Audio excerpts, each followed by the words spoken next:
മഹാരാഷ്ട്ര ഉപമുഖ്യമന്ത്രിയായ അജിത് പവാറിന്റെ ഭാര്യയും രാജ്യസഭാംഗവുമായ സുനേത്ര പവാർ ഉടൻ സത്യപ്രതിജ്ഞ ചെയ്യും. സത്യപ്രതിജ്ഞയ്ക്ക് മുന്നോടിയായി മുഖ്യമന്ത്രി ദേവേന്ദ്ര ഫട്നാവിസുമായി സുനേത്ര കൂടിക്കാഴ്ച നടത്തി.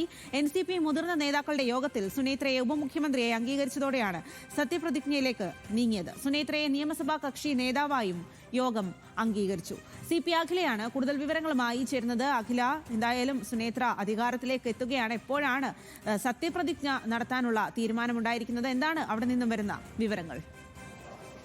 സ്വാതി, ഇന്ന് ഇപ്പോൾ വൈകുന്നേരം അല്പസമയത്തിനുള്ളിൽ 5 മണിക്ക് സുനേത്ര ഉപമുഖ്യമന്ത്രിയായി സത്യപ്രതിജ്ഞ ചെയ്യുമെന്നുള്ളതാണ് ഏറ്റവും പ്രധാനപ്പെട്ട ലഭിക്കുന്ന വിവരം. മാത്രമല്ല, ഈ ഉപമുഖ്യമന്ത്രി മഹാരാഷ്ട്രയിലെ ആദ്യത്തെ വനിതാ ഉപമുഖ്യമന്ത്രി കൂടിയാണ് സുനേത്ര പവാർ. മാത്രമല്ല, ഈ അജിത് പവാർ കൈകാര്യം ചെയ്തിരുന്ന എക്സൈസ് കായിക വകുപ്പുകളാണ് തൽക്കാലം ഇപ്പോൾ സുനേത്രയ്ക്ക് നൽകുക. ഈ ധനകാര്യം നൽകുന്നതിൽ തീരുമാനമാകുന്നതേ ഉള്ളൂ. അത് മുഖ്യമന്ത്രിയായിട്ടുള്ള ദേവേന്ദ്ര ഫട്നാവിസ് തന്നെ കൈകാര്യം ചെയ്യും എന്നുള്ളതാണ് ഇപ്പോൾ പുറത്തുവരുന്ന വിവരങ്ങൾ. മാത്രമല്ല, ഇന്നിപ്പോൾ 2 മണിക്ക് ഇന്ന് ഉച്ചയ്ക്ക് 2 മണിക്കായിരുന്നു NCPയുടെ നിയമസഭാ കക്ഷി യോഗം ഉണ്ടായിരുന്നത്. അതിൽ ഈ സുനേത്ര പവാറിനെ തന്നെ നേതാവായി നിയമസഭാ കക്ഷി നേതാവായി തിരഞ്ഞെടുത്തു. ശേഷം ഈ വിവരം ദേവേന്ദ്ര ഫട്നാവിസിനെ അറിയിച്ചു. ദേവേന്ദ്ര ഫട്നാവിസ് പൂർണ്ണ പിന്തുണ നൽകുന്ന ഒരു നിലപാടാണ് അറിയിച്ചത്. അങ്ങനെ NCPയുടെ ഈ അജിത് പവാർ നേതൃത്വം നൽകിയിരുന്ന NCPയുടെ നേതാവായി ഇപ്പോൾ സുനേത്ര പവാറിനെ തിരഞ്ഞെടുത്തിരിക്കുന്നു. അല്പസമയത്തിനുള്ളിൽ 5 മണിക്കാണ് സത്യപ്രതിജ്ഞ നിശ്ചയിച്ചിട്ടുള്ളത്. നിലവിൽ ഇപ്പോൾ സുനേത്ര പവാർ MLA അല്ല, രാജ്യസഭാ അംഗമാണ്.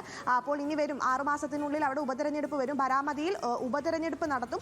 അപ്പോൾ മത്സരിച്ച് MLA ആകും എന്നുള്ളതാണ് എല്ലാവരുടെയും പ്രതീക്ഷ. നിലവിൽ ഇപ്പോൾ MLA അല്ല സുനേത്ര. മാത്രമല്ല, സുനേത്രയുടെ ഒരു രാഷ്ട്രീയ പശ്ചാത്തലം പരിശോധിക്കുകയാണെങ്കിൽ 2024 ലോക്സഭാ തെരഞ്ഞെടുപ്പിൽ മത്സരിച്ചിരുന്നു. പക്ഷേ അവിടെ ലോക്സഭാ തെരഞ്ഞെടുപ്പിൽ പരാജയപ്പെടുകയായിരുന്നു. പിന്നീടാണ് രാജ്യസഭാ അംഗമാകുന്നത്.